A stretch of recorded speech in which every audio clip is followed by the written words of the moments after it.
बिस्मिल्लाहिर्रहमानिर्रहीम नहमदुहु व नुसल्ली अला रसूलिहिल करीम अम्मा बाद। मुहतरम नाज़रीन किराम, एक आईडी हैं अर्शिया परवीन, इन्होंने सवाल किया है, अस्सलाम वालेकुम मुफ्ती साहब जी, शादान नेम का मतलब क्या है? वालेकुम अस्सलाम रहमतुल्लाहि व बरकातुहू। देखिए, जो नाम आपने पूछा है शादान, बड़े शीन के साथ में, ये फ़ारसी ज़ुबान का लफ्ज़ है और शादान के माना आते हैं खुशहाल, पुरमसरत। तो शादान के जो माना आते हैं वो बड़े अच्छे माना आते हैं। माना के अतबार से शादान नाम बड़ा खूबसूरत है, बहुत अच्छा नाम है। ये नाम बिल्कुल हम रख सकते हैं, नाम रखने में कोई मसला नहीं है।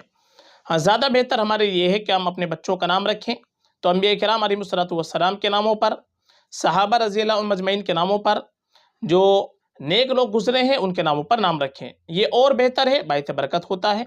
और माँ बाप के ऊपर औलाद का सबसे पहला हक़ ये है कि माँ बाप अपने बच्चों का अच्छा नाम रखें, अच्छी निस्बत से नाम रखें।